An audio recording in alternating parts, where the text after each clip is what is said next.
goes back to the time of the Bible and the biblical story of a people, Israel. The biblical story of King Solomon and the Queen of Sheba's visit to Jerusalem. Others believe that the origins of the Ethiopian Jewish community are from the lost tribe of Dan. However we understand their origins, it goes back to the time of the Bible. And then the Jewish people were expelled from their land, and the 10 tribes of Israel were sent into exile, never to be heard from again, until now. The Talmud, which is rabbinic literature, has an interesting phrase. It says, when you see the rediscovery of the lost tribes of Israel, it is a sign you know that the end days are near and that the Messiah's footsteps are coming.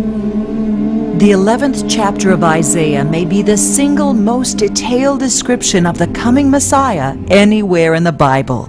But abruptly, in verse 11, Isaiah begins speaking of the lost remnant of Israel, specifically including those remaining in the biblical land of Cush, the land we call Ethiopia today.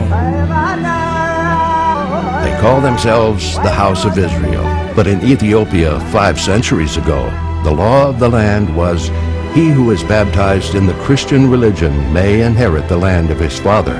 Otherwise, let him be a falasha, or wanderer. With their own lands now confiscated, they were forced to flee to the mountainous region of Gondar in the north. Suffering relentless persecution, many Ethiopian Jews were either sold into slavery or forcibly baptized. The dream that they preserved over the centuries was to one day return to Zion. And they carried that dream in their hearts and in their prayers for thousands of years.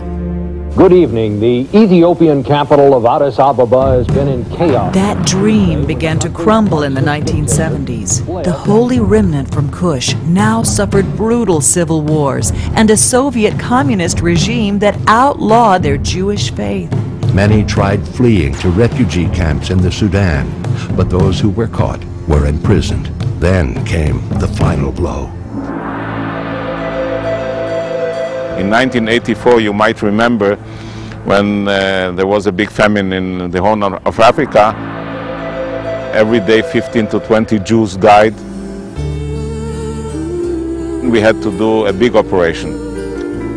There was an attempt to bring them to Israel through Operation Moses and Operation Solomon, brilliant operations by the Israeli army to bring them to Israel.